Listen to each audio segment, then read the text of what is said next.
Lumalangaw ngayon ang haka-haka patungkol kay LeBron James na maaari pa daw na kumalas para sa koponan na Los Angeles Lakers.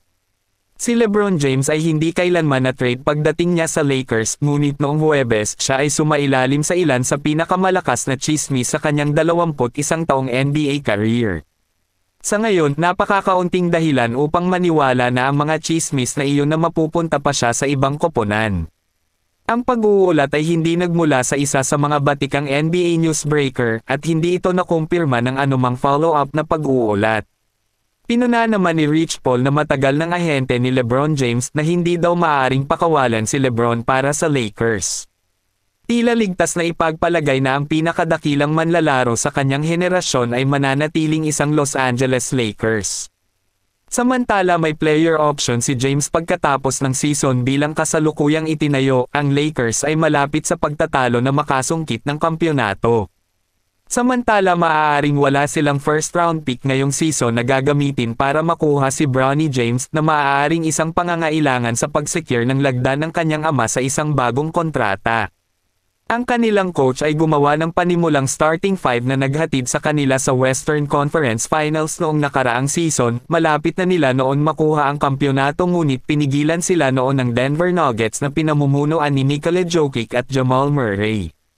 Ang Lakers ay nasa dulo na ng kanilang window ng kampyonato o malapit na, at kahit na hindi iyon totoo, si James ay 39 na taong gulang na malamang na hindi na siya magiging isang Lakers ng mas matagal dahil sa kanyang edad na malapit na magre-retiro. Malupit ngayon ang ginagawa ng Los Angeles Clippers matapos patunayan nila kung gaano kalakas ang kanilang puwersa nang makuha itong si James Harden. Ipinagpatuloy ng Los Angeles Clippers ang kanilang Grammy road trip noong Biyernes na may panalo laban sa Detroit Pistons. Umakyat na sila sa Western Conference standing at nasa kapansin-pansing distansya sa Minnesota Timberwolves na humawak ngayon para sa number 1 seed. Ang panalo ng Clippers laban sa Pistons ay makabuluhan din dahil umabot si Russell Westbrook ng 25,000 points career.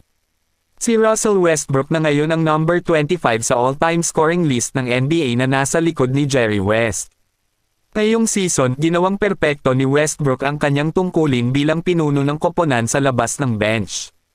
Naglalaro siya ng humigit kumulang ng 23 minutes bawat laro sa labas ng bench at may average na 11.3 points bawat laro, 5.7 rebounds at 4.7 assists at 1.1 steals na may hitting 46.3% shooting mula sa field, at 28.6% shooting naman mula sa 3-point line at 67.3% shooting mula sa free throw line. Habang patuloy na nanalo ang Clippers, walang alinlangang pinatatag ni Westbrook ang kanyang pangalan sa karera ng 6th Man of the Year ng NBA. Ang panalo ng Clippers laban sa Pistons ay nagtulak sa kanila sa 32 wins at 15 losses at malakas na paghawak sa ikatlong pwesto sa Western Conference standing.